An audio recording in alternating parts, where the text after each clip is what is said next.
ദമോദരാണ്. അപ്പൊ ഇന്നലത്തെ ടീക്ക് അതിന് ഒന്നുകൂടി വായിച്ചു പോവുകയാണ്. ഈശ, ഇത് ഈശ എന്നുള്ളത് ഈട്ട് എന്നുള്ള ശബ്ദത്തിന്റെ തൃതീയാന്താണ്. ഈശ്വരനാ എന്നാണ് ഈ പറയുന്നത്. രാമേണ എന്ന് പറയാ രാമനാൽ, ഈശ ഈശ്വരനാൽ, ഈട്ട് ഈശോ ഈശ എന്ന രൂപം പോവുക. നമ്മളിത് മാത്രം വ്യാഖ്യാനിക്കുന്നേരം വരും. എന്തുകൊണ്ടാണ് ഇത് ആദ്യം പറഞ്ഞു തരുന്നത്? ഈശാവാസ്യം, ഈശ്വരൻ വസിക്കുന്നു എന്നാണ്. അല്ല, വാസ്യം എന്ന് പറഞ്ഞാല് ആച്ഛാദിതം എന്നല്ല, ആച്ഛാദനീയം എന്നാണ്. മൂടണം എന്നാണ്, മൂടപ്പെട്ടത് എന്നല്ല. ഇന്നലെ ആൻസർ ചെയ്തതിൽ അതും പ്രശ്നമുണ്ട്. അതായത് നമ്മുടെ ബുദ്ധിയാണ് നമ്മൾ മാറ്റേണ്ടത്. എങ്ങനെ? ഈ ജഗത്ത് മൊത്തം ഈശ്വരനാൽ ആച്ഛാദനീയം എന്ന് പറഞ്ഞാൽ ഈശ്വരനാൽ വാസ്യം ആച്ഛാദനീയം. അതെന്താ അർത്ഥം? ഈശ്വര ബുദ്ധിയാല് ഈ വസ്തുക്കളെ മൂടണം, ഇതാണ് ഉദ്ദേശിച്ചത്. അതായത് സാമാനാധികരണ്യത്തെ കുറിച്ച് പറയുന്ന സമയത്ത് 4 വിധത്തിലുള്ള സാമാനാധികരണ്യം. മുഖ്യ സാമാനാധികരണ്യം, വിശേഷണ വിശേഷഭാവത്തില്, ബാധയിൽ സാമാനാധികരണമുണ്ട്, അധ്യാസം എന്നുള്ള ആരോപ സ്ഥലം വരും. ഇതില് സർവം കല്ലിതും ബ്രഹ്മ ഇത്യാദി സ്ഥലം ബാധയിൽ സാമാനാധികരണം നേരിടുന്നതാണ്. അതായത് ഉദാഹരണം നോക്കിയാല്, കയറിൽ നമ്മൾ സർപ്പത്തെ കണ്ടു, അതിനുശേഷം പിന്നെ കയറിനെ കയറായിട്ട് മനസ്സിലാക്കുന്ന വേളയില് നമ്മൾ എന്ത് പറയും? സർപ്പം കയറാണ് എന്ന് പറയും. നമ്മൾ ഇതുവരെ കണ്ട സർപ്പം കയറാണ് കേട്ടോ എന്ന് പറഞ്ഞാല് അതിന്റെ അർത്ഥം എന്താണ്? കയറിലും പറയുന്നുള്ളൂ സർപ്പം കയറാണ് എന്ന് പറഞ്ഞാൽ ഇതുവരെ കണ്ടിരുന്ന സർപ്പം സർപ്പമല്ല, അത് കയറാണെന്നാണ് അതിന്റെ അർത്ഥം. ഒന്നുകൂടി വിശദീകരിച്ചാല്, ആ കയറിൽ സർപ്പമില്ല, വെറും കയറ് മാത്രമാകുന്നു. ഇതിനെയാണ് സർപ്പം കയറാണെന്ന് പറഞ്ഞത്. അല്ലാതെ ആ കാണുന്ന കയറ് സർപ്പം എന്നുള്ള അർത്ഥത്തിലല്ല.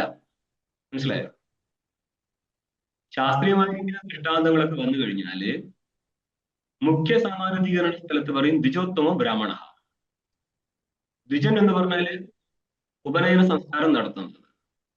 ബ്രാഹ്മണ ക്ഷത്രിയ വൈശ്യനാണ് ഉപനയന സംസ്കാരം നടത്തുന്നത്. അതിൽ വെച്ച് ഉത്തമനായതുകൊണ്ട് ദ്വിജോത്തമ ബ്രാഹ്മണ എന്ന് ശബ്ദപ്രയോഗം നടത്തും. അവിടെ മുഖ്യ സാമാനാധികരണമാണ്. ഏതാണോ ദ്വിജോത്തമൻ അവൻ തന്നെ ബ്രാഹ്മണൻ, ഏതാണോ ബ്രാഹ്മണൻ അവൻ തന്നെ ദ്വിജോത്തമൻ. ഇതിന് പറയും മുഖ്യ സമാനാധികരണം. പിന്നെയുള്ളതാണ് വിശേഷണ വിശേഷഭാവം. നീലോ ഘടഃ രക്തഃ പുഷ്പഃ എന്നുള്ള സ്ഥലത്ത് രക്തവർണം ആ പുഷ്പത്തിന്റെ വിശേഷണമാണ്. അവിടെയും നമ്മൾ എന്താ സമാനാധികരണ ശബ്ദമാണ് പ്രയോഗിച്ചത്. പിന്നെ എവിടെയാണ് ഈ ഉപാസനാ സ്ഥലമുണ്ടല്ലോ, ഇപ്പോൾ ശാലഗ്രാമത്തിലെ വിഷ്ണു ബുദ്ധിയായിരിക്കട്ടെ, അഥവാ അടുത്ത എന്താണ് ആകാശത്തിലെ ബ്രഹ്മബുദ്ധി ആയിരിക്കട്ടെ, ആകാശ ബ്രഹ്മത്യുപാസീത, ഈ സ്ഥലത്തൊക്കെ അധ്യാസമാണ്, ആരോപം നടത്തുകയാണ്. ആകാശത്തില് ബ്രഹ്മ ദൃഷ്ടിയെ ആരോപം നടത്തുകയാണ്. ഇങ്ങനെ 3 കഴിഞ്ഞു. 4-ാമത്തേതാണ് ബാധയിൽ സമാനാധികരണം. അതായത് ഒന്നിനെ നിഷേധിച്ചും കൊണ്ട് മറ്റൊന്നുമായിട്ട് ഏകീഭവിപ്പിക്കുകയാണ്.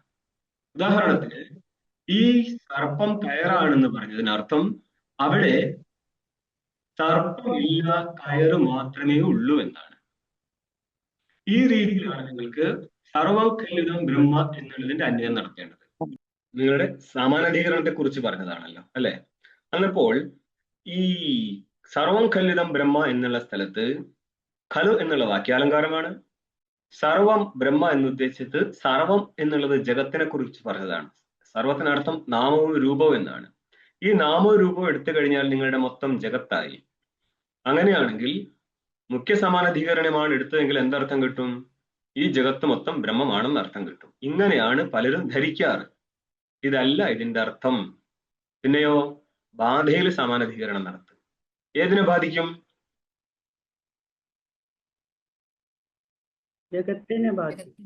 ആ ജഗത്തിനെ ബാധിക്കുക. എന്തുകൊണ്ടാ ജഗത്തിനെ ബാധിക്കേണ്ടി വരുന്നത്? അധ്യസ്ഥത്തെ ബാധിക്കാൻ പറ്റത്തുള്ളൂ, അധിഷ്ഠാനത്തെ ബാധിക്കാൻ പറ്റത്തില്ല. അപ്പോൾ അധ്യസ്ഥമായിരിക്കുന്ന വസ്തുവിനെ ബാധിച്ചും കൊണ്ട് അധിഷ്ഠാനമായിരിക്കുന്ന വസ്തുവിനെ ബോധിപ്പിക്കുന്നതാണിത്. സർപ്പം കയറാണെന്ന് പറയുമ്പോൾ അധ്യസ്ഥമായിരിക്കുന്ന കയറിനെ ബാധിച്ചും കൊണ്ട് അധ്യസ്ഥമായിരിക്കുന്ന സർപ്പത്തെ ബാധിച്ചും കൊണ്ട് അധിഷ്ഠാനമായിരിക്കുന്ന കയറിനെ ബോധിപ്പിച്ചതാണ്. കയറേ അവിടെ ഉള്ളൂ എന്നാണ് ആ പറഞ്ഞത്. അങ്ങനെയാണെങ്കിൽ സർവം കല്ലിതം ബ്രഹ്മ എന്നുള്ളതിന്റെ അർത്ഥം എന്തായിരിക്കും? പറഞ്ഞു പോയിക്ക ആൾക്കാർ, നിങ്ങൾ മനസ്സിലാക്കേണ്ട ആൾക്കാർ പറഞ്ഞു വരൂ. മനസ്സിലായോ? കയറിലെ സർപ്പത്തെ കണ്ടു പിന്നെ സർപ്പത്തെ നിഷേധിക്കുമ്പോഴാണ് സർപ്പം കയറാണെന്ന് പറയുന്നത്. അതിനർത്ഥം അവിടെ കയറ് മാത്രമേ ഉള്ളൂ എന്നാണ്. അങ്ങനെയാണെങ്കിൽ സർവം ഖല്ലിതം ബ്രഹ്മ എന്നുള്ളതിന്റെ അർത്ഥം എന്തായിരിക്കും? അധ്യസ്ഥമായ സർവത്തെ ബാധിച്ചുകൊണ്ട് അധിഷ്ഠാനമായ ബ്രഹ്മം മാത്രമേ ഉള്ളൂ എന്നുള്ളത്. ജഗത്ത് സർവം എന്നുള്ളത് ജഗത്താണ്. ആ ജഗത്തിനെ നിഷേധിച്ചുകൊണ്ട് അധിഷ്ഠാനത്തെ പറഞ്ഞതാണ്. അപ്പൊ എന്താ മനസ്സിലാക്കേണ്ടത്? ഇങ്ങനെ ഒരു ജഗത്ത് ഇവിടെ ഇല്ല. പിന്നെ ഉള്ളതാരാ? പരമാത്മാവായിരിക്കുന്ന ഞാൻ മാത്രമേ ഉള്ളൂ. ഏത് ഞാനാണത്?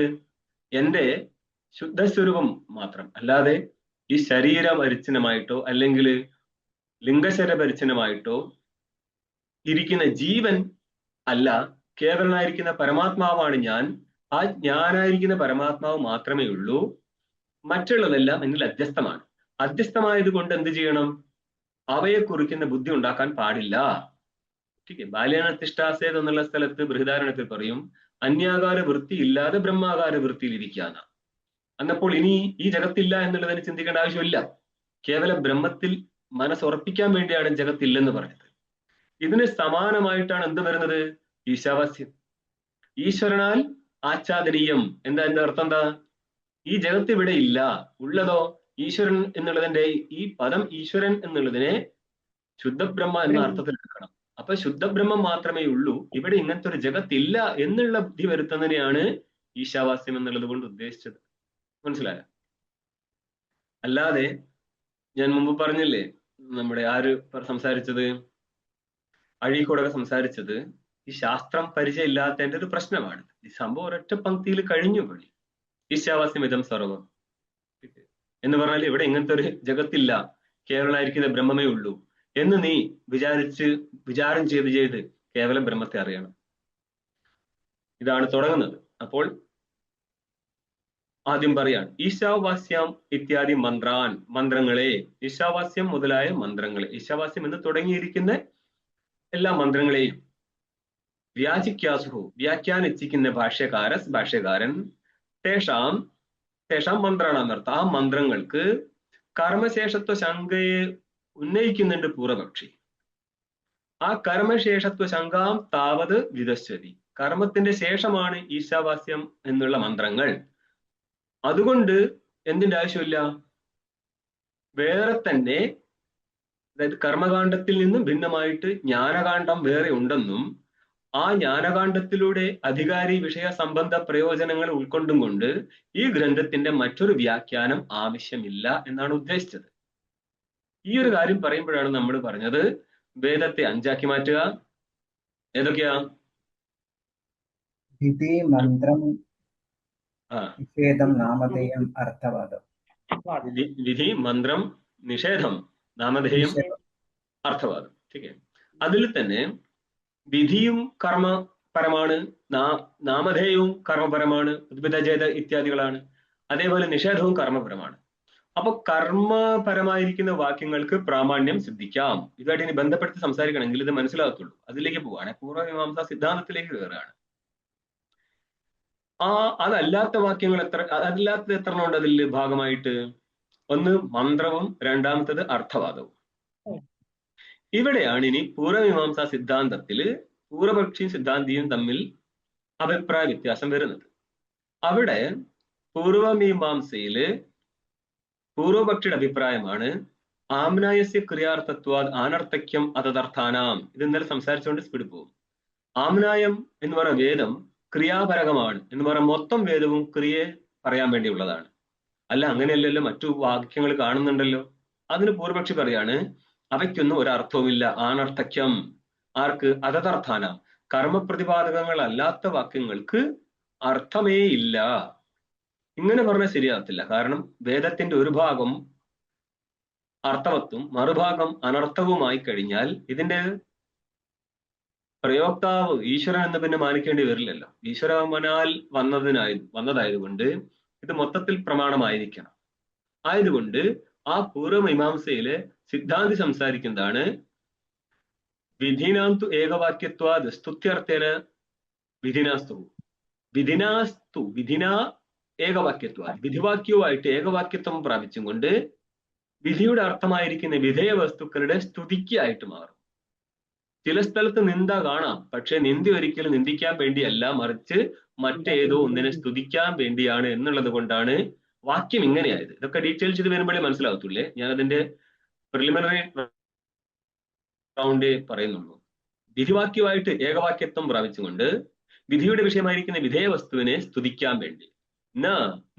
നിന്ദ്യം പ്രവർത്തതേ അപിതു വിധേയം സ്തോതും എന്നാണ് സിദ്ധാന്തം. നിന്ദ ഒരിക്കലും ആ നിന്ദിക്കപ്പെട്ട വസ്തുവിനെ നിന്ദിക്കാൻ വേണ്ടി ഉള്ളതല്ല, മറ്റേതോ ഒരു വസ്തുവിനെ സ്തുതിക്കാൻ വേണ്ടിയുള്ളതാണ്. ഇത്രയും ഭാഗം കൊണ്ട് എന്ത് മനസ്സിലായി? എല്ലാ വേദവാക്യങ്ങളും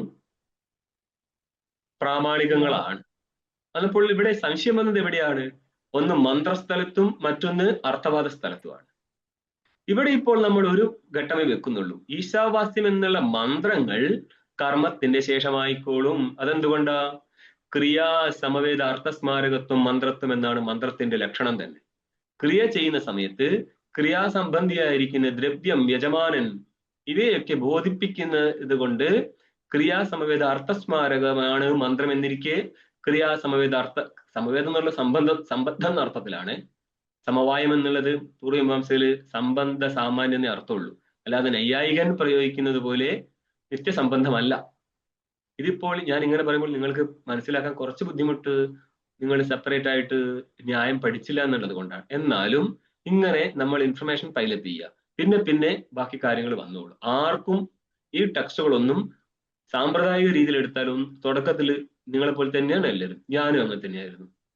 പക്ഷെ ഇതൊക്കെ ഒരു കാലത്ത് മെല്ലെ മെല്ലെ ബാക്കി സബോർഡിനേറ്റ് ടെക്സ്റ്റും പഠിക്കുമ്പോഴേക്ക് വന്നു ചേരുതെല്ലാം. അപ്പോൾ എന്താണ്?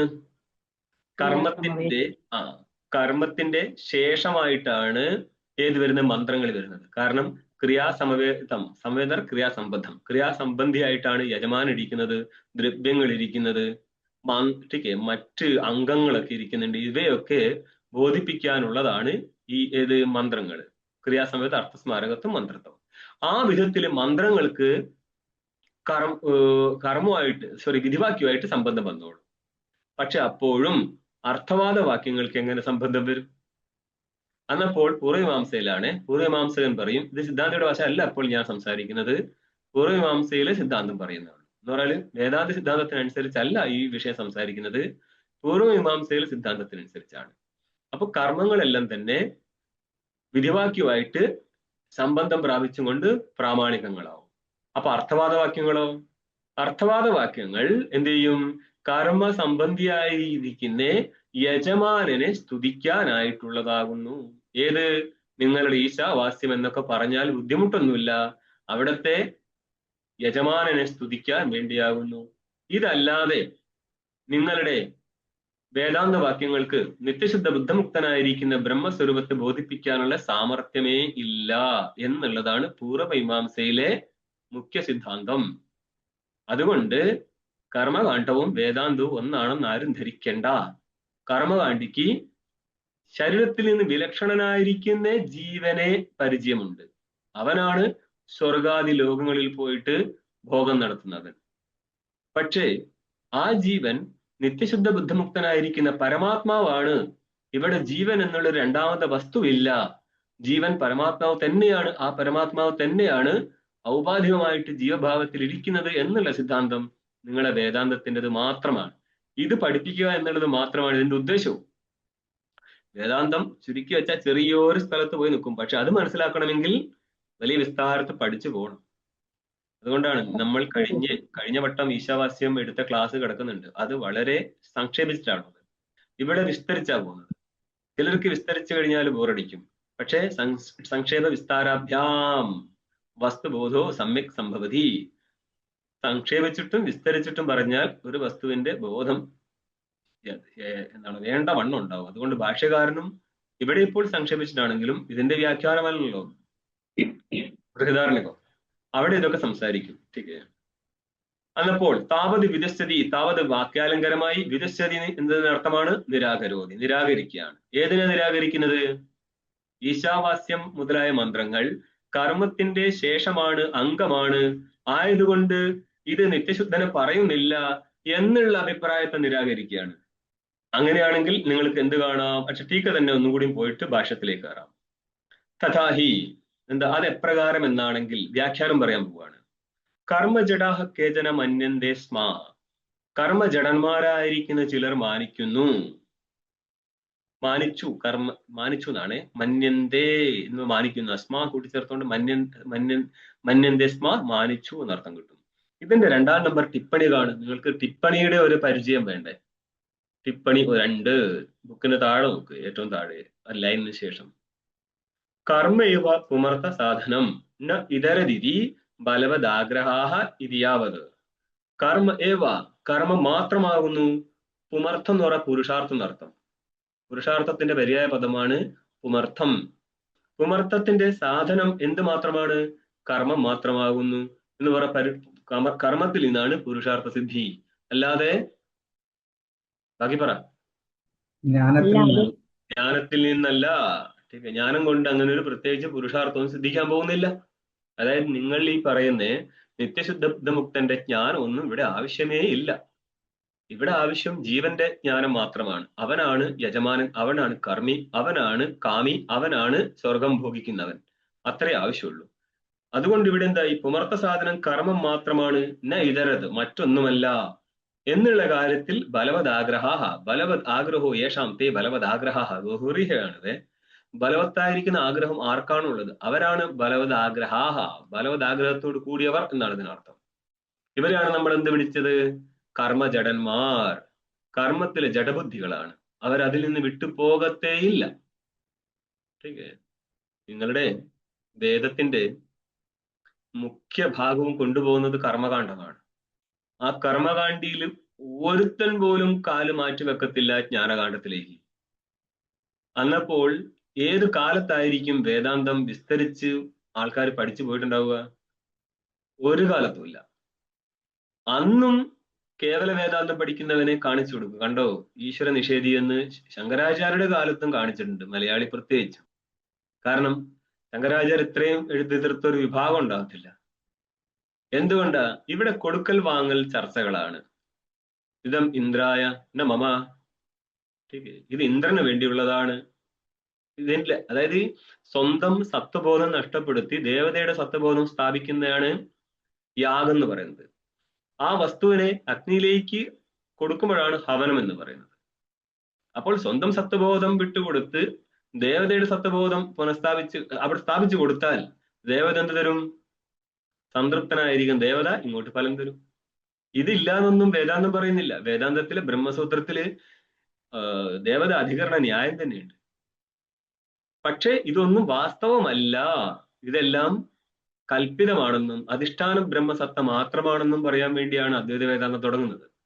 കാമിയായിരിക്കുന്ന പുരുഷന്മാർക്ക് സ്വർഗത്തിൽ പോകാന്നല്ലാതെ നിങ്ങളെ ഈ അദ്വൈത വേദാന്തം കൊണ്ട് എന്ത് കിട്ടാനാ? അതുകൊണ്ടാണ് ജനസാമാന്യം ഈ സാധനത്തെ, ഈ അദ്വൈത വേദാന്തത്തെ നിഷേധിച്ചു കളയുന്നത്. പിന്നെന്താ പറയാ? ഭക്തിയാണ് മക്കളെ വേണ്ടത്. ഭക്തിയല്ലേ വേദാന്തം? വേദാന്തിക്ക് അങ്ങനത്തെ ഒരു ആരോട് ഭക്തി? ഭക്തി തോന്നാണ് ആരോടാ തോന്നേണ്ടത്? തന്നോടാ തോന്നുന്നത്. കാരണം താനല്ലേ പരമാത്മ. അപ്പം ഭക്തി തോന്നണമെങ്കിൽ ഭക്തനും ഭക്തിക്ക് വിഷയമായിരിക്കും ഈ ദേവനും വേണ്ടേ. രണ്ടില്ലാതെ പോകുമ്പോൾ ആരോട് ഭക്തി? ഇത് പറഞ്ഞാൽ ഭക്തന് സഹിക്കോ? ഈ വാക്ക് പറയുമ്പോൾ ആർക്കാണ് ബുദ്ധിമുട്ട് വരുന്നത്? അവർ ഇത് വേദാന്ത പഠനത്തിന് ഉള്ളുകൊണ്ട് ഭാഗമായിട്ടല്ല മനസ്സിലായിക്കോളുക. ക്ലാസ്സിലൊക്കെ ശരി, പക്ഷെ ഉള്ളുകൊണ്ട് ഭാഗമാവില്ല. എന്തുകൊണ്ടാ? എപ്പോഴാണോ നമ്മൾക്ക് ദ്വൈതഭാവം ഉള്ളത് അപ്പോഴാണ് നമുക്ക് സങ്കടം. നിങ്ങൾക്കറിയോ, ഇതില് കപ്യാസമിവ പുണ്ടരീകാക്ഷം എന്ന് പറയുന്ന ഒരു ഭാഗമുണ്ട് ഭാഷ്യത്തില്. കപിയുടെ ആസനം കുരങ്ങിന്റെ പിറകു വശം പോലെ ഉള്ള ചുമന്ന താമര, ആ താമരയുടെ നിറമുള്ള കണ്ണുകളോട് കൂടിയവനാണ് പരമാത്മാ എന്ന് പറയുമ്പോൾ ആർക്കും ബുദ്ധിമുട്ടുണ്ടായോ? എന്നാൽ ദ്വൈതികളുടെ ആചാര്യന് ബുദ്ധിമുട്ടുണ്ടായിട്ടാണ് അങ്ങേര് ഇതൊക്കെ ഇട്ടേച്ച് പോകുന്നത്. ठीक है. അപ്പൊ ഇങ്ങനത്തെ ഒരു ബുദ്ധിമുട്ട് തോന്നാൻ കാരണം എന്താ? ഞാൻ വേറെ നീ വേറെ എന്നുള്ള ബുദ്ധിയുള്ളത് കൊണ്ടാണ്. ഈ ദ്വൈത ബുദ്ധി എത്രയും കൂടുതലാണോ അവർക്ക് അദ്വൈത വേദാന്തം മനസ്സിലാക്കാനേ പാടാതെ. അതുകൊണ്ട് നമ്മൾ പരമാവധി നമ്മുടെ കയ്യിലുള്ള ആയുധാഭ്യാസങ്ങളൊക്കെ താഴെ വെച്ചിട്ട് പഠിക്കാൻ നിന്നാലേ മനസ്സിലാകത്തുള്ളൂ എന്താന്നുള്ളത്. വേറെ ആരുടെയും കൃപയല്ല. ठीक है. തന്നോട് തനിക്ക് തന്നെ ഒരു കൃപയില്ലേ പിന്നെ തന്റെ ബോധം തനിക്ക് എങ്ങനെ ഉണ്ടാവും? ബൃഹദാരണ്യകത്തിൽ ചോദിക്കുന്നുണ്ട്, അത് എന്തിനെ അറിഞ്ഞിട്ടാണ് അതെല്ലാം ആയത്? അപ്പം പറയും തത് ആത്മാനമേവ ആവേ തസ്മാത് തസർവ അഭവതുന. അത് തന്നെ തന്നെ അറിഞ്ഞു എന്നിട്ട് അവൻ എല്ലാമായി എന്ന് പറഞ്ഞാല് എല്ലാം അല്ലാതിരിക്കാൻ കാരണം എന്താ? അവനവന്റെ അറിവില്ലായ്മ എന്ന് പറഞ്ഞാൽ സ്വരൂപമാണ് ആത്മാ. സ്വരൂപാത്മായിരിക്കുന്ന ആത്മാവിന്റെ അറിവില്ലായ്മയാണ് ഇത്രയും പരിച്ഛേദ ബുദ്ധിക്ക് കാരണമായി പോയത്. അത് ഒഴിവാക്കണമെങ്കിൽ താനായിരിക്കുന്ന ബ്രഹ്മത്തെ തനിക്ക് തിരിച്ചറിയാൻ പറ്റണം. അറിയുന്നതാരാ? ബ്രഹ്മം. ആരെ കുറിച്ച് അറിയും? ബ്രഹ്മത്തെ കുറിച്ച്. എന്തായി മാറും? ബ്രഹ്മമായി മാറും. ഇപ്പൊ എന്താ? ഇപ്പോഴും ബ്രഹ്മം. ഈശാവാസ്യമിത്യാദയോ മന്ത്രാഹ കർമ്മശേഷാഹ മന്ത്രത്വാവിശേഷാ ഇഷയത്വാദി മന്ത്രവത്. ഇത് ഈ വാക്യത്തെ ഈ ശാസ്ത്രത്തിൽ എന്താ പറയാ? അനുമാന വാക്യം എന്ന് പറയും.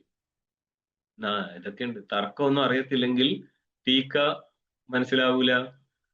തർക്കത്തിൽ അത്യാവശ്യം ബുദ്ധിയൊന്നും പോരാ. കാരണം ഇതിന്റെ ടിപ്പണി 6-ാം നമ്പർ ടിപ്പണിയില് ഉപാധിയൊക്കെ വെച്ച് തരുന്നുണ്ട്. പണ്ടേ ഒരു നല്ലൊരു സംസ്കൃത കവിയെ ന്യായം പഠിപ്പിച്ചു. പഠിച്ച് അവസാനം അങ്ങേരൊരു ശ്ലോകം പറയുന്നുണ്ട്. അതായത് നൈയായികന്മാരുടെ ടൂൾസ് കുറെ സാധനമുണ്ട് ഇവരുടെ. അതിലൊന്നാണ് ഉപാധി, വേറൊന്നാണ് പക്ഷത, മറ്റൊന്നാണ് പ്രാമാണ്യവാദം. അപ്പോ ഇതൊക്കെ പഠിച്ചു തീർന്നിട്ട് ഇദ്ദേഹം എഴുതിയ ഒരു ശ്ലോകമാണ് ഉപാധിസ്തു മഹാവ്യാധി. ഉപാധി എന്ന് പറഞ്ഞാല് നൈയായികന്മാരുടെ ഉപാധി മനസ്സിലാക്കാൻ പാടാം, മഹാവ്യാധിയാണ്. പക്ഷത പ്രാണഘാതിനി. പക്ഷത എന്ന് പറഞ്ഞാല് പ്രാണനെ ഹനനം നടത്തുന്നതാണ്. പിന്നെ എന്ത് പറയാനാണ് പ്രാമാണ്യവാദം? നമപ്രാമാണ്യവാദായ. അവിടെ ഒന്നും പറയുന്നില്ല, നമസ്കരിച്ച് പിന്മാറുകയാണ്. എനിക്കെന്ത് സംഭവിച്ചു? മമ കവിത്വ അപഹാരിണേ എന്നാ പറയുന്നത്. എന്റെ കവിത്വം നഷ്ടപ്പെട്ടെന്നല്ലാതെ എനിക്കൊന്നും കിട്ടിയില്ല ഇതിനെ കൊണ്ട്. എന്നപ്പോൾ അത്രയും മെനക്കേട് സാധനമാണ് ന്യായം. ठीक അതിൽ ഉപാധിയിൽ തന്നെ നിങ്ങൾക്ക് ഇവിടെ തർക്കസംഗ്രഹത്തിൽ ഒറ്റ കേസേ വരത്തുള്ളൂ. ഏത്? സാധ്യവ്യാപകത്വ സതി, സാധന അവ്യാപകത്വം, ഉപാധിത്വം. ഇതൊന്നല്ല, സ്റ്റെപ്പ് ബൈ സ്റ്റെപ്പ് ആയിട്ട് അവർ മുന്നോട്ട് പോകും. ഇതെന്തിനാ പറയുന്നത്? ഞാൻ അതിലേക്ക് കയറുന്നില്ല. ഇങ്ങനെ ഒരു ശാസ്ത്രശാഖ ഉണ്ട് എന്ന് പറഞ്ഞതേ ഉള്ളൂ. അതിന്റെ ബേസ് ആണ് ഇപ്പോൾ നമ്മൾ കാണുന്നത്. ഈശാവാസ്യം ഇത്യാദയോ മന്ത്രാഹ, കോമേട്ടോ, എന്നിട്ട് അതിന്റെ പൊക്കത്ത് എഴുതിക്കോ പക്ഷ കർമ്മശേഷാഹ, എന്നിട്ട് കർമ്മശേഷത്വം എന്ന് എഴുതിയിട്ട് സാധ്യം എന്ന് എഴുതിക്കോ. മന്ത്രത്വാദ്, ഇതാണ് ഹേതു. ഒരു അനുമാന വാക്യത്തില് ഒരു പക്ഷം ഉണ്ടാവും, ഒരു സാധ്യം ഉണ്ടാവും, ഒരു ഹേതു ഉണ്ടാവും. ഉദാഹരണത്തിന് പർവ്വതോ വന്യമാൻ ധൂമാത്. പർവ്വതത്തിൽ തീയുണ്ട്, കാരണം ആ പർവ്വതത്തിൽ ധൂമം കാണുന്നത് കൊണ്ട്. ഇത്രയുള്ള മലയാളത്തില്. സംസ്കൃതത്തിൽ പറയുന്ന നേരം പർവ്വതോ വന്യമാൻ. വന്നി എവിടെ ഇരിക്കുന്നുവോ, ഇരിക്കുന്ന വസ്തു പുല്ലിംഗത്തിലാണെങ്കിൽ വന്യമാൻ എന്നായി മാറും. ठीक है. നപുംസകലിംഗത്തിലാണെങ്കിൽ വന്യമത്, സ്ത്രീലിംഗത്തിലാണെങ്കിൽ വന്യമതീ എന്നായി മാറും. വസ്തുവിനനുസരിച്ചല്ല കേട്ടോ, അടുത്ത അന്യപദാർത്ഥം ഏതാണെന്ന് അനുസരിച്ചിട്ട് മാറും. പദാർത്ഥത്തിന്റെ ഉപയോഗിക്കുന്ന പദം എങ്ങനെയാണെന്നനുസരിച്ച്. എന്നപ്പോൾ സാധ്യം എന്താണ് ഇവിടെ? കർമ്മശേഷാഹ എന്നുള്ളത് കൊണ്ട് ഒരു ത്വം ചേർത്ത് കൊടുത്താൽ മതി. കർമ്മശേഷത്വം. ഇതിന്റെ ടെക്നിക്കൽ സൈഡൊക്കെ സെപ്പറേറ്റ് ആയിട്ട് അത് പഠിപ്പിക്കുന്നതിനും പറഞ്ഞുതരാം. ഇതിപ്പോ ഇത്രയും പോട്ടെ, നിങ്ങൾ ബോറടിച്ചു പോരുത്. ഈശാവാസ്യം ഇത്യാദിയോ മന്ത്രാഹ, ഇതാണ് നിങ്ങളുടെ പക്ഷം. ഇതിനർത്ഥം എന്താ? ഈശാവാസ്യം മുതലായ മന്ത്രങ്ങൾ. സാധ്യം എന്താണ്? കർമ്മശേഷത്വം. അപ്പൊ എന്തർത്ഥം ചെയ്യേണ്ടത്? ഈശാവാസ്യം മുതലായ മന്ത്രങ്ങൾ കർമ്മത്തിന്റെ ശേഷങ്ങളാകുന്നു. ഇത്രേ അർത്ഥമുള്ളൂ. അതിനുള്ള കാരണമാണ് പറഞ്ഞത് മന്ത്രത്വാവിശേഷാത്. മന്ത്രത്വം എന്ന് പറഞ്ഞോ, അല്ലെങ്കിൽ മന്ത്രത്വാവിശേഷാത് എന്ന് പറഞ്ഞോ. അതായത് ഈശാവാസ്യം എന്നുള്ള മന്ത്രം മന്ത്രമല്ലേ? അതെ.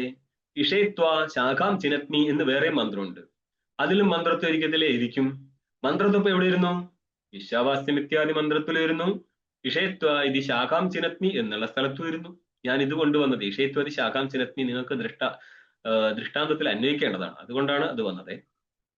ഇതിപ്പോൾ ദൃഷ്ടാന്തം നമുക്ക് നോക്കിപ്പോ. എങ്ങനെ? പർവ്വതോ വന്യമാൻ ധൂമാത്. ഇനി ബാക്കിയെല്ലാം ദൃഷ്ടാന്തം ഇല്ലാതെ വരുന്നേരം മനസ്സിലായിക്കോളെ. ഒറ്റ ഇതില്ല, മുന്നോട്ടേക്ക് ഈ ഗ്രന്ഥത്തിൽ അധികം അനുമാനമൊന്നും ഇല്ല.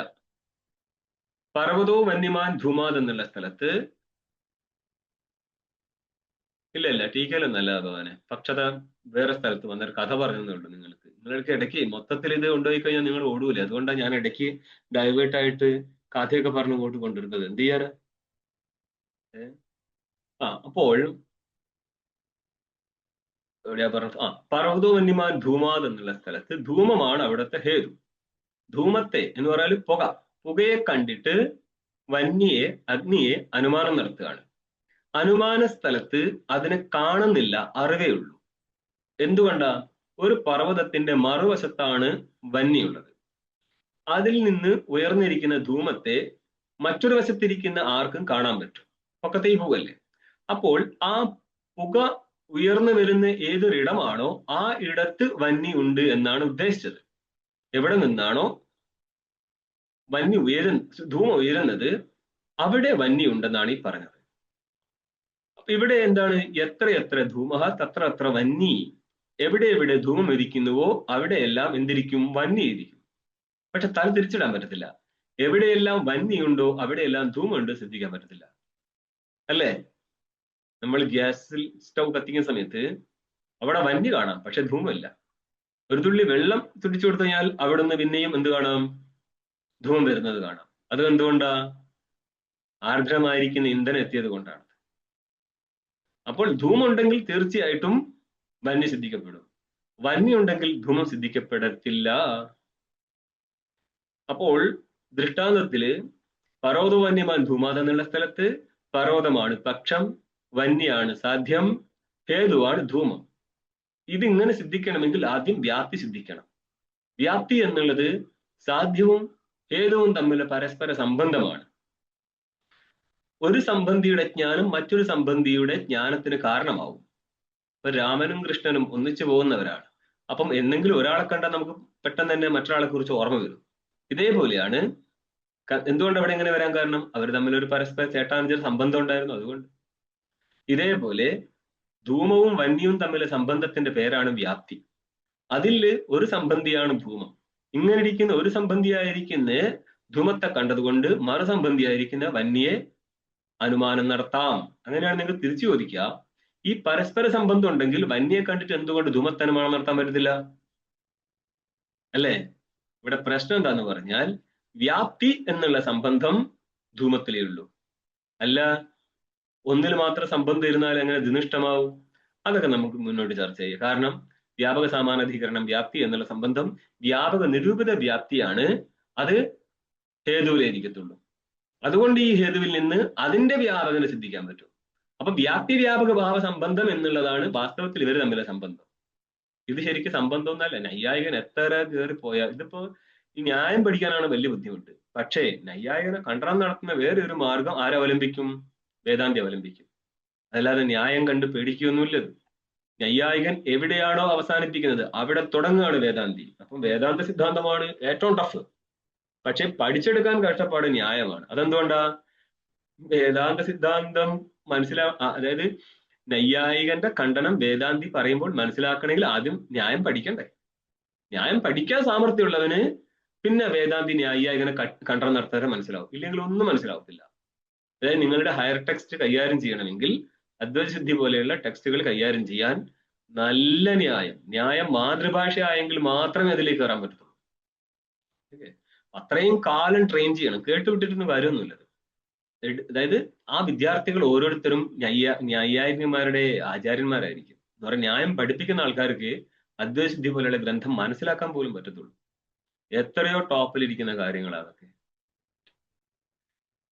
അപ്പം ഇവിടുത്തെ എന്തായി? ഈശാവാസ്യം ഇത്യാദി മന്ത്രങ്ങൾ ഇവിടുത്തെ നിങ്ങളെ പക്ഷമായി, കർമ്മശേഷത്വം നിങ്ങളെ സാധ്യമായി, മന്ത്രത്വാവിശേഷാത് എന്നുള്ള നിങ്ങളെ ഹേതുവായി.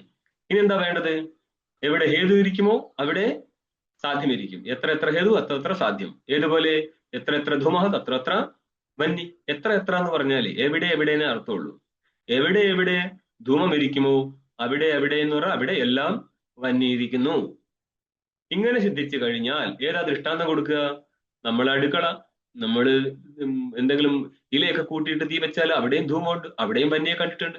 യാഗം നടത്തുന്ന സമയത്ത് അവിടെയും ധൂമമുണ്ട്, അവിടെയും വന്യെ കണ്ടിട്ടുണ്ട്.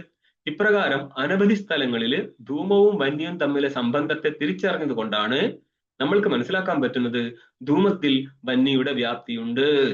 അതുകൊണ്ടാണ് ഇനി എവിടെയെങ്കിലും വന്യെ കാണാതെ ധൂമത്തെ കണ്ടാൽ പോലും നമ്മൾ ആ ധൂമത്തിന്റെ അടുത്ത വ്യാപകനായിരിക്കുന്ന വന്യെ അനുമാനം ചെയ്ത് സിദ്ധിക്കുന്നത്.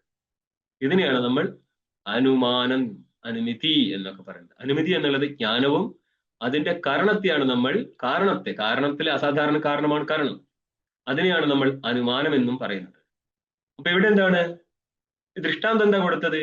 ഇഷേത്വാദി. നിങ്ങളുടെ ബുക്കുള്ള ആൾക്കാർ അതിനെ വേർത്തനെ മാറ്റി എഴുത്, ഒന്നിച്ചാ പോയത്. മന്ത്രത്വാ വിശേഷാദിഷേത്വാദി മന്ത്രവത് എന്നാ. ഇഷേത്വാദി മന്ത്രവത് എന്നുള്ളത് മന്ത്രം പോലെ എന്നാ. അപ്പൊ പോലെ എന്ന് പറയേണ്ടതിന്റെ വത്ത് ഒഴിവാക്കി കളഞ്ഞാല് ഇഷേത്വാദി മന്ത്രം, ഇതാണ് നിങ്ങളുടെ ദൃഷ്ടാന്തം. ഇഷേത്വേദി ശാഖാം ചിനത്മി എന്നാണ് ഇതിന്റെ ബ്രാഹ്മണ ഭാഗത്ത് കാണുക. മന്ത്രഭാഗത്തിലാണ് ഇഷേത്വ, ഊർജേത്വ എന്നൊക്കെ കുറച്ച് മാത്രമേ ഇതിന്റെ ഭാഗമുള്ളൂ. ഇവിടെയാണ് പ്രശ്നമുള്ളത്. ഇത് എവിടെ അന്വയിക്കും എന്നുള്ളതാണ്. ठीक അതെടുത്ത് കാണിച്ചിട്ടാണ് പറയുന്നത് ഇഷേത്വ എന്നുള്ള മന്ത്രം അതൊരു മന്ത്രമാണ്. മാത്രമല്ല മന്ത്രമായതുകൊണ്ട് തന്നെ എന്തിരിക്കും ഇവിടെ? നിങ്ങളെ ഹേതുവായിരിക്കുന്ന മന്ത്രത്വം ഇരിക്കും. മന്ത്രത്വം എന്ന് പറഞ്ഞു, അല്ലെങ്കിൽ മന്ത്രത്വ അവിശേഷം എന്ന് പറഞ്ഞു. ठीक അവിശേഷം എന്ന് പറയാൻ മനസ്സിലാവുന്നുണ്ടോ? അനവധി ഘടകങ്ങളുണ്ട്. അത് രക്തഘടകമാണെങ്കിലും വേണ്ടില്ല, നീല എന്ന് പറഞ്ഞാൽ കറുപ്പ് എന്നർത്ഥമാണ്. അതായത് നൈയായികന്മാര് ന്യായസിദ്ധാന്ത മുക്താവലിയിൽ ഇതിന്റെ പ്രക്രിയ അവതരിപ്പിക്കും. ആദ്യം മണ്ണ് കുഴച്ച് ഘടം ഉണ്ടാക്കുന്ന സമയത്ത് അത് കറുത്ത നിറത്തിലാണ്. പിന്നെ അവൻ ചൂടാവുന്നതനുസരിച്ച് അവൻ ചമക്കാൻ തുടങ്ങും, പിന്നെയും കറക്കാൻ തുടങ്ങും. കാണാറില്ലേ ചില ഇഷ്ടിയൊക്കെ കറുത്തിൽ കിട്ടാറുണ്ട്, പിന്നെയും ചമക്കും. ഇങ്ങനെ മാറിക്കൊണ്ടിരിക്കുന്നുണ്ട് അതിന് കളർ. അതിന് മണ്ണിന്റെ കളർ അല്ലല്ലോ പിന്നെ എന്താണ് അതിന് ചൂടാക്കി എടുത്താൽ കിട്ടുന്നതേ. മണ്ണിന്റെ കളർ അല്ലെന്ന് പറയാൻ പറ്റത്തില്ല കേട്ടോ. മണ്ണിൽ ഇത് എല്ലാ കളറും ഉണ്ട്. പൃഥ്വിയാണ് ഈ മണ്ണ്. പൃഥ്വിയിൽ സപ്തവിധ രൂപമുണ്ട്. അന്നപ്പോൾ നിങ്ങളുടെ ഇഷേത്വാദി മന്ത്രത്തെ ദൃഷ്ടാന്തമാക്കിയെടുത്തു. അപ്പൊ ഞാൻ പറഞ്ഞു വന്നത് ഇതാണ്. അപ്പം സകല ഘടങ്ങളിലും എന്തുണ്ട്? ഘടം അവിശേഷമായിട്ടിരിക്കുന്നതുകൊണ്ട് ഘടത്വം സകല ഘടത്തിലും ഇരിക്കും അല്ലേ? അപ്പം ഘടത്വ അവിശേഷ എന്ന് പറഞ്ഞാൽ ഘടത്വേന സകല ഘടങ്ങളും സമാനമായതിനാൽ എന്നർത്ഥം. ഇതേപോലെ മന്ത്രത്വം ഇഷേത്വ എന്നുള്ള മന്ത്രത്തിലുണ്ട്, അതേപോലെ തന്നെ ഈശാവാസ്യം എന്നുള്ള മന്ത്രത്തിലുണ്ട്. അപ്പൊ എത്ര മന്ത്രത്വം തത്ര കർമ്മശേഷത്വം. എവിടെ മന്ത്രത്വം ഇരിക്കുമോ അവിടെയെല്ലാം കർമ്മശേഷത്വം ഇരിക്കുന്നുണ്ട് എന്ന് വ്യാപ്തി സിദ്ധിക്കാൻ പറ്റുന്നത് കൊണ്ട് ഇനി എന്താ നോക്കേണ്ടത്? ഈശാവാസ്യം എന്നുള്ള മന്ത്രത്തിലും മന്ത്രത്വം എന്നുള്ള ഹേതു ഇരിക്കുന്നതിനാൽ എന്ത് സിദ്ധിക്കപ്പെടും? കർമ്മശേഷത്വം സിദ്ധിക്കപ്പെടും. അതായത് അനുമാനത്തിലൂടെ ഒരു സാധ്യം സിദ്ധിക്കപ്പെട്ട് കഴിഞ്ഞാൽ ഞങ്ങള് ഗുരു അങ്ങനെയൊന്നും അല്ല പറഞ്ഞത് എന്ന് നിലവിളിച്ചിട്ട് കാര്യമൊന്നുമില്ല. മനസ്സിലായോ? നൈയായികന്റെ ശൈലിക്ക് നൈയായികന് ഉത്തരം കൊടുക്കണം. നൈയായികൻ ഇപ്പോൾ നിങ്ങളെ നൈയായികന്റെ രീതി അവലംബിച്ച് പൂർവപക്ഷി ഇപ്പോൾ സിദ്ധാന്തിയെ കെട്ടിയിരിക്കുകയാണ്. എന്ന് പറയുക നിങ്ങളുടെ ഈ ഈശാവാസ്യം എന്നുള്ള മന്ത്രം കർമ്മശേഷമാകുന്നു മക്കളെ. എന്തുകൊണ്ടാ? ഇതിലെ മന്ത്രത്വം ഇരിക്കുന്നത് കൊണ്ട്. അതെന്തുകൊണ്ടാണ് നിങ്ങൾ അങ്ങനെ പറയാൻ കാരണം? ഇഷേത്വ എന്നുള്ള മന്ത്രം അതൊരു മന്ത്രമായതുകൊണ്ട് തന്നെ കർമ്മശേഷമാണ്. മന്ത്രത്വം ഇരുന്നാൽ കർമ്മശേഷത്വം സിദ്ധിക്കപ്പെടും എന്ന് പറയാം. മന്ത്രമാണെങ്കിൽ അത് കർമ്മശേഷമാണ്. ഈശാവാസ്യം എന്നുള്ള മന്ത്രവും ഒരു മന്ത്രമായതിനാൽ അവിടെ മന്ത്രത്വം ഇരിക്കുന്നു, അതിനാൽ തീർച്ചയായും കർമ്മശേഷത്വം ഇരിക്കും. കർമ്മശേഷത്വം ഇരുന്നാൽ ഈ മന്ത്രം കർമ്മത്തിന്റെ ശേഷമായി പോകും. കർമ്മത്തിന്റെ ശേഷമായി പോയാൽ എന്താ തകരാറ്? കർമ്മശേഷമായിരിക്കുന്ന കാര്യങ്ങളെല്ലാം പൂർവമീമാംസ ഗ്രന്ഥത്തിൽ നിരൂപണം ചെയ്യപ്പെട്ടു കഴിഞ്ഞു.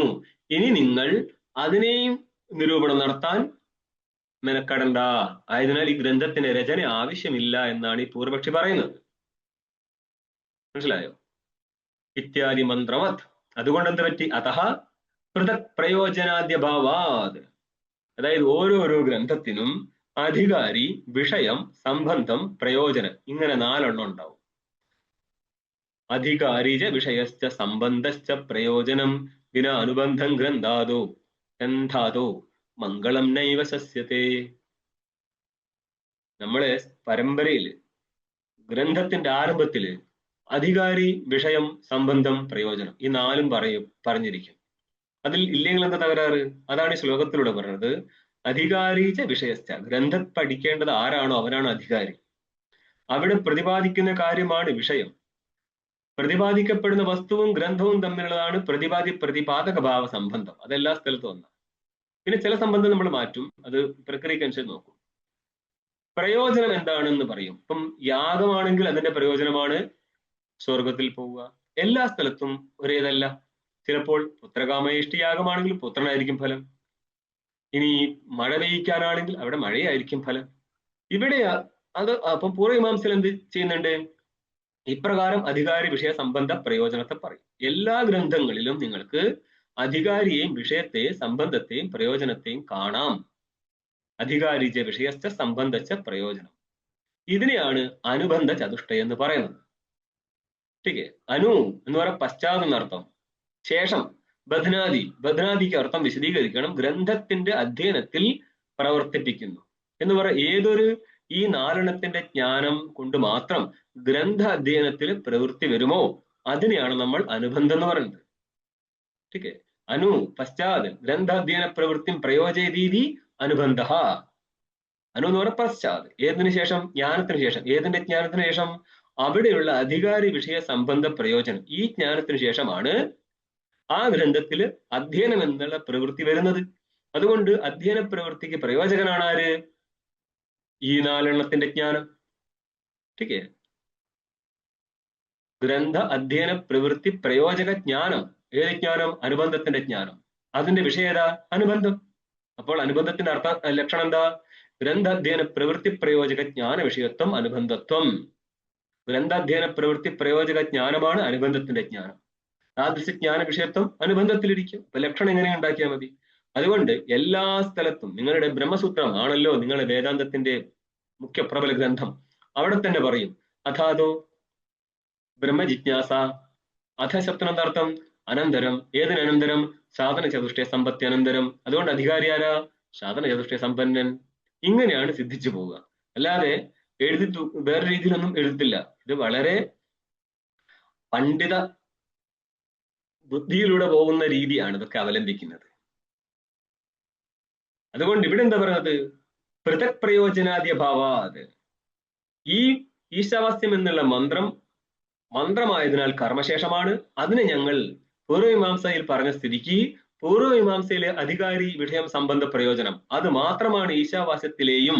അതുകൊണ്ട് ഈശാവാസ്യത്തിന് വേറെ അധികാരിയോ ഈ ഗ്രന്ഥത്തിന് വേറെ വിഷയമോ പ്രയോജനമോ സംബന്ധമോ ഇല്ല. പൃഥക് പ്രയോജനാദ്യ ഭാവ. പ്രയോജന ആദിപദം കൊണ്ട് ഏതൊക്കെ എടുക്കണം? അധികാരി വിഷയ സംബന്ധം. ठीक മൂന്നാം നമ്പർ ടിപ്പണി നോക്ക് നിങ്ങൾ. കർമ്മകാണ്ഡാത് പൃഥക് പ്രയോജനാദി ഇത്യാദിന ശേഷാനുബന്ധ ഗ്രഹ. ശേഷാനുബന്ധം എന്നേ പറഞ്ഞിട്ടുള്ളൂ. ശേഷം എത്ര എണ്ണം ഉണ്ടാവും? 3 എണ്ണം. അധികാരി വിഷയം സംബന്ധം. അതുകൊണ്ട് എന്ത് പറ്റി?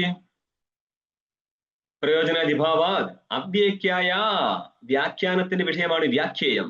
ന വ്യാഖ്യേയം ഇതി അവ്യാഖ്യേയം. മന്ത്രങ്ങളൊന്നും തന്നെ വ്യാഖ്യാനത്തിന് വിഷയങ്ങളാവുന്നില്ല എന്ന് പൂർവപക്ഷി ആക്ഷേപം ചെയ്യാണ് സിദ്ധാന്തിയോട്.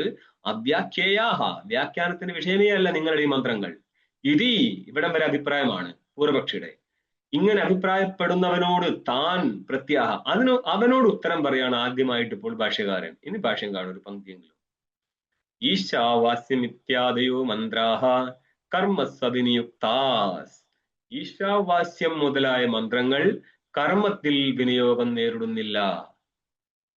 കർമ്മത്തിൽ വിനിയോഗം നേരിടുന്നില്ല എന്ന് പറയുമ്പോൾ നമ്മൾക്ക് വിധിയെക്കുറിച്ച് ഒരു അറിവ് വേണം.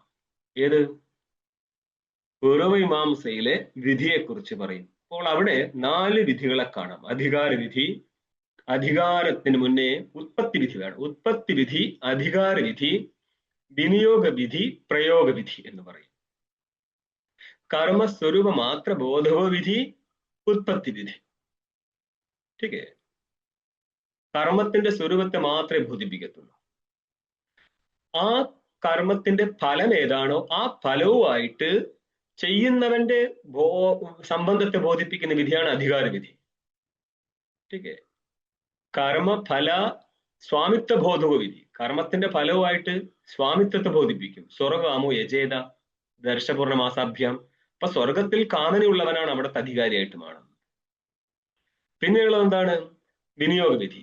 അത് അംഗി ഭാവ ബോധക വിധിയാണ് വിനിയോഗ വിധി. അതാണ് നമ്മൾക്ക് ഇവിടെ ആവശ്യമുള്ളത്. ഓക്കെ.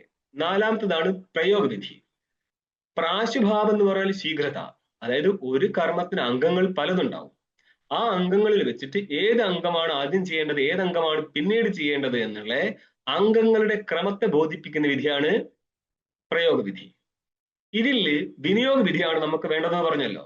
ഈ വിനിയോഗ വിധി പോലും അർത്ഥം ബോധിപ്പിക്കുമ്പോൾ അതിന്റെ സഹകാരി പ്രമാണങ്ങളായിരിക്കുന്ന ശ്രുതി, ലിംഗ, വാക്യ, പ്രകരണ, സ്ഥാന, സമാഖ്യ ഈ ആറെണ്ണത്തെ ആശ്രയിക്കും. ഈ ആറെണ്ണത്തെ ആശ്രയിച്ചുകൊണ്ടാണ്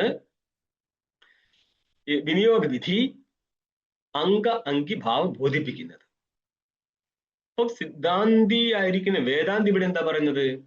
ഈശാവാസ്യം ഇത്യാദി മന്ത്രങ്ങൾക്ക് കർമ്മവുമായിട്ട് സംബന്ധം പറയണമെങ്കിൽ അവിടെ എന്ത് വേണം? വിനിയോജക പ്രമാണം വേണം, വിനിയോഗ വിധി വേണം.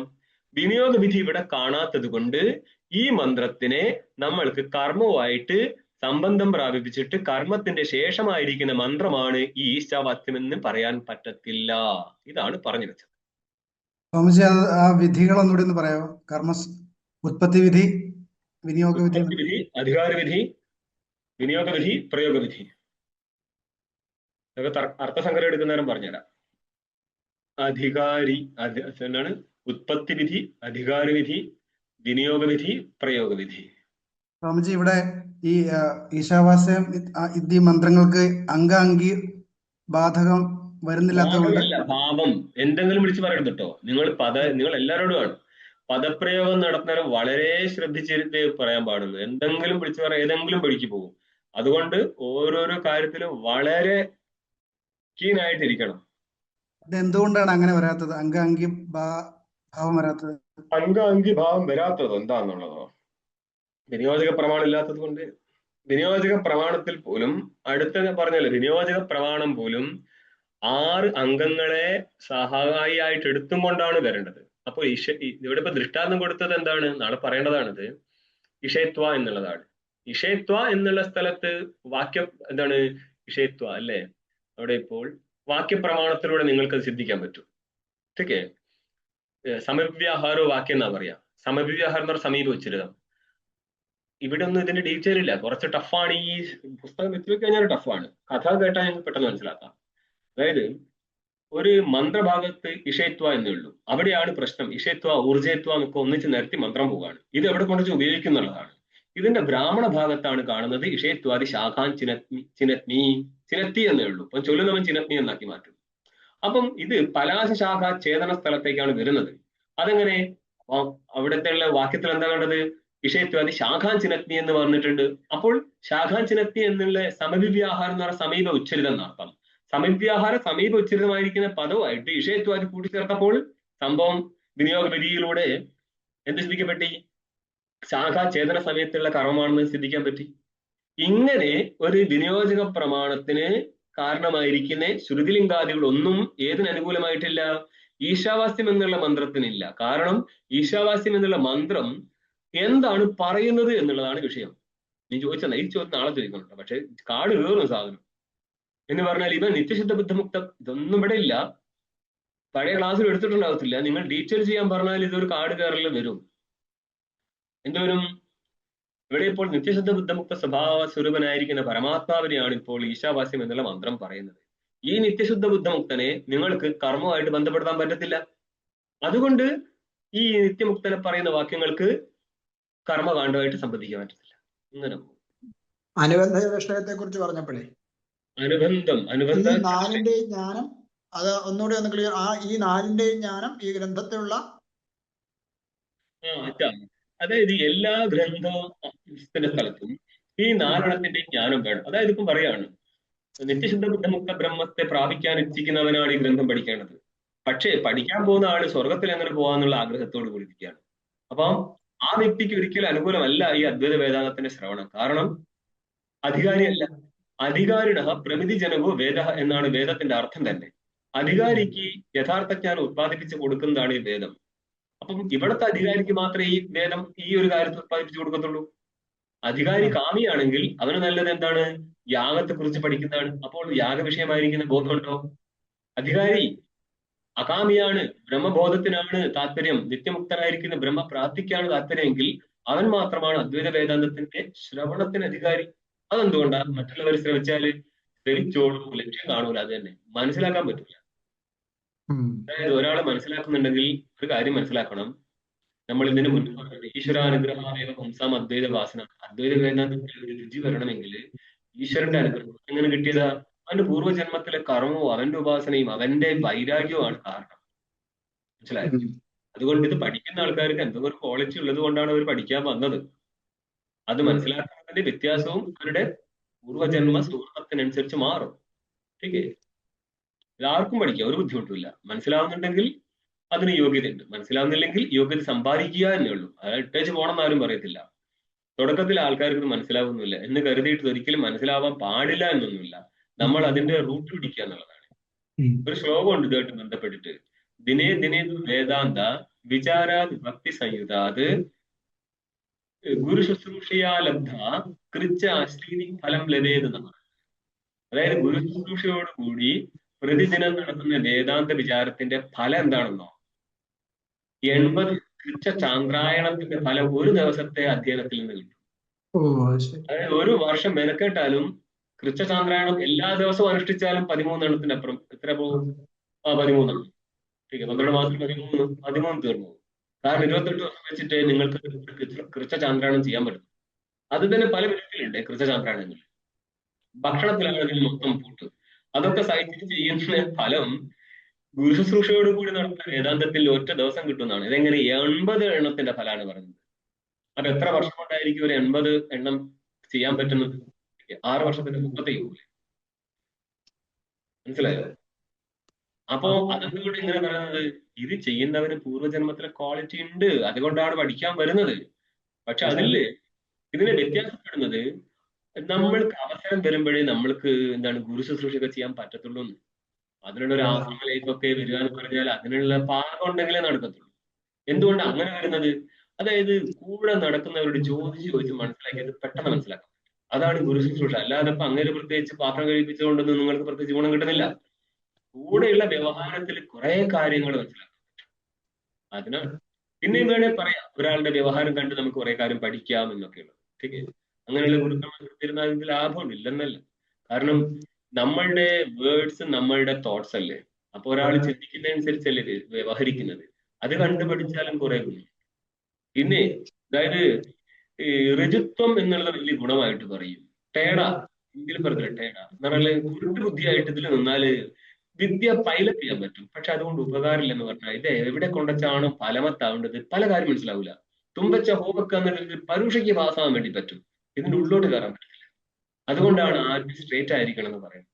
ठीक है, അപ്പൊ നിങ്ങളുടെ പലരുടെയും ഉത്തരം കിട്ടി. ठीक है, നമ്മൾ ചിലര് അത് റീനേച്ചി പറഞ്ഞതിലും ठीक है, അത് എന്താ പറഞ്ഞത് ചിലരൊന്നും മൊത്തം കേൾക്കാൻ പറ്റിയിട്ടില്ല. ഈ സാമവേദമല്ല അഥർവമാണ് സകലത്തുള്ളത് കൊണ്ട് 4ആകാതെ 3ആയിട്ട് ഗണിക്കുന്നത്. ठीक है, അഥർവത്തെ എടുത്ത് മാറ്റി വെച്ചാൽ 4 കിട്ടും.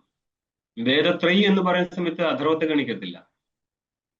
അഥർവം മറ്റ് 3 കൂടി പല ഭാഗത്തായിട്ട് വരുന്നത് കൊണ്ടാണ് ഗണിക്കാത്തത്. അപ്പോൾ ഋഗ്യജു സാമത്തിലേക്ക് ഒതുക്കും വേദത്രയി. ചതുർവേദങ്ങൾ എന്ന് പറയുമ്പോഴാണ് നമ്മൾ അത് മാറ്റിയെടുത്തിട്ട് അഥർവം എന്ന് പറയുന്നത്. പിന്നെന്താണ്, പിന്നെ പലരെ ശബ്ദപ്രയോഗ സ്ഥലത്ത് കുറെ മിസ്റ്റേക്ക് ഉണ്ട്. നിങ്ങൾ പഠിച്ച് അതേ വാക്യത്തിന് അതായത് എപ്രകാരം പറയണമോ അപ്രകാരം തന്നെ പറയാൻ നല്ല മെനക്കേടുണ്ട്. എന്ന് പറയാൻ നിങ്ങളുടെ ഈ ഒരു ചെറിയൊരു അറിവിലല്ല. പ്രമാണം ഇല്ലാത്തത് കൊണ്ടല്ല, പ്രമാണം അല്ലാത്തത് കൊണ്ട് എന്നാണ് വ്യത്യാസം. മനസ്സിലാകുന്നുണ്ടോ? ആഗമമാണ് പ്രമാണം, ധ്യാനം പ്രമാണമല്ലാത്തത് കൊണ്ടാണ് അത് അജ്ഞാനത്തെ നിവർത്തിപ്പിക്കാത്തത്. അല്ലാതെ പ്രമാണമില്ലാത്തത് കൊണ്ടെന്ന് പറയരുത്. അപ്പം വ്യത്യാസം നോക്കുക. പ്രമാണമല്ലാത്തത് കൊണ്ട് എന്നും പ്രമാണമില്ലാത്തത് കൊണ്ട് എന്നും പറയുന്നത് രണ്ട് കാര്യമാണ്. അപ്പം ഇത് മഗ്ഗപ്പ് ചെയ്തിട്ട് കാര്യമില്ല, നമ്മൾ അതിലേക്ക് ഇറങ്ങിച്ചെല്ലണം. പക്ഷെ നിങ്ങൾ ഇത്രയും ചെയ്യുന്നുണ്ടല്ലോ, അത് വലിയ കാര്യം. പിന്നെ എന്തായിരുന്നു കാരണശരീരം. കാരണശരീരം അവിദ്യ മാത്രമാണ്. അതിന്റെ ഇടയിലേക്ക് നമ്മൾ എക്സ്ട്രാ കൊണ്ടുവരണ്ട. നിങ്ങൾ പണ്ട് പഠിച്ചിട്ടുണ്ട്, ശരി, സമ്മതിച്ചു. പക്ഷേ അത് നമ്മൾ സൈഡിൽ വെച്ചിട്ട് പുതിയ പഠിക്കും. ഓക്കെ. എന്നാൽ ജഗത്തിന്റെ കാരണം എന്തൊക്കെയാന്ന് ചോദിച്ചു കഴിഞ്ഞാൽ പറയും അവിദ്യാകാമകർമ്മം എന്ന് പറയും. അവിടത്തേക്ക് കാരണശരീരത്തിൽ പറഞ്ഞിരിക്കുന്ന മൊത്തം എടുത്തു കാരണശരീരത്തെ പറയുന്ന സമയത്ത് ജഗത്തിന് മൊത്തം കാരണങ്ങൾ എടുത്ത് ഇവിടെ കൊണ്ടുവയ്ക്കേണ്ട. ഓരോ ഇതും വ്യത്യസ്തമായിട്ട് തന്നെ പഠിച്ചു പോകണം. ഓക്കെ. അവിടുന്ന് ഇവിടുന്നുമായിട്ട് കാര്യങ്ങൾ മിക്സ് ആയി പോരുത്. അതൊക്കെ ഒന്ന് ശ്രദ്ധിക്കുക. ഓക്കെ. പിന്നെ മെല്ലെ മെല്ലെ വന്നോളൂ. ഈ പറയുന്ന രീതിയിൽ പഠിച്ചങ്ങ് പോയാൽ മതി. പിന്നെ എഴുതി വെച്ചത് പണ്ട് നിങ്ങൾ പഠിച്ച ആൾക്കാർ, നമ്മളെ പഴയ സ്റ്റുഡൻസ് ഒക്കെ എഴുതി വെച്ചിട്ട് വായിക്കുന്നുണ്ട്. അത് ഒഴിവാക്കുക. കാരണം നിങ്ങൾ എന്നും തല അതിലേ ഉണ്ടാകത്തുള്ളൂ. ഇത് നിങ്ങളതാക്കാൻ ശ്രമിക്കുക. എഴുതുന്നത് നല്ലതാണ്, പക്ഷേ അതിലായി പോരുത്. നിങ്ങൾ അതിൽ നിന്ന് സത്യം ഉൾക്കൊണ്ട് ആ ബുക്ക് ഒഴിവാക്കുക. ഞങ്ങൾക്കൊന്നും ഇതിന്റെ ഒരു നോട്ട് പോലും ഇല്ല എന്നുള്ളതാണ്. ഒരു നോട്ടും ഇല്ല. സ്ഥിരം കേട്ട് കേട്ട് കേട്ട് കേട്ട് ആ റൂട്ടിൽ വന്നോളുന്നതാണ് ഇതെല്ലാം. ഓക്കെ. ശ്രദ്ധിക്കേണ്ട കാര്യം ഇത് നമ്മളാക്കി മാറ്റാന്നല്ലാതെ നോട്ട് എടുക്കാൻ പോകരുത്. ഗ്രന്ഥക്കെട്ടിലേക്ക് പോകരുത്. ഗ്രന്ഥം ഇരിക്കട്ടെ, പക്ഷെ പറയുന്ന നേരം നിങ്ങൾക്ക് ഒരു ആർജവം എന്നെ ആർജവത്തിന് ശരിക്കും ഋജുത്വം എന്നാണ് അർത്ഥം കേട്ടോ. മലയാളത്തിലെ ആർജവം വേറെ അർത്ഥത്തിലാണ്, സാമർഥ്യമല്ല. നിങ്ങൾക്ക് തന്നെ സാമർഥ്യം വേണം ഇതിന്. ചോദിച്ചാൽ ആ കാര്യം വ്യക്തമായിട്ട് സമർത്ഥിക്കാം. അല്ലാതെ എനിക്ക് ഞാൻ ഗ്രന്ഥം എടുത്ത് വരട്ടെ എന്ന് പറയരുത് ഇനി. അതുമാത്രല്ല, ഇനി നിങ്ങൾ ഇത് പഠിച്ചു പോകാൻ ആഗ്രഹിക്കുന്ന ആൾക്കാര് അർത്ഥസംഗ്രഹം ബുക്ക്, ചെറിയ ചെറിയ ബുക്കുകളായിരിക്കും. അർത്ഥസംഗ്രഹം, അതേപോലെ തർക്കസംഗ്രഹം, ഇങ്ങനെയുള്ള പുസ്തകമൊക്കെ വാങ്ങി വെക്കണം. നമ്മളെ പല കാര്യങ്ങളും അവിടെയൊക്കെ നോക്കിയിട്ടായിരിക്കും മനസ്സിലാക്കേണ്ടി വരിക.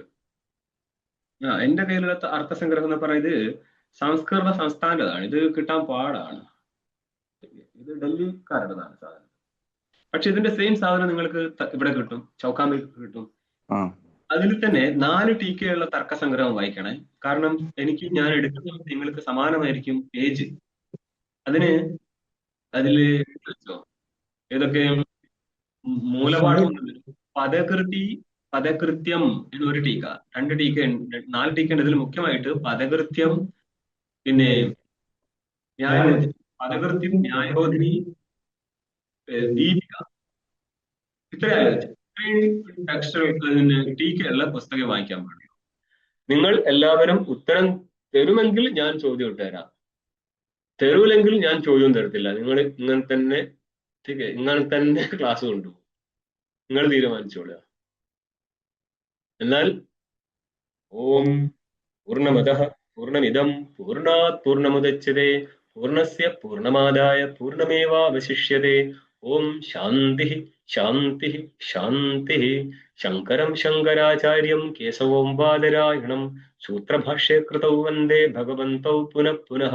ഈശ്വരോ ഗുരുരാത്മേതി മൂർത്തിഭേദവിഭാഗിനെ വ്യോമവത്വ്യാപ്തദേഹായ ദക്ഷിണാമൂർത്തയേ നമഃ. ഓം ശാന്തി ശാന്തി ശാന്തി. നമോ നാരായണ.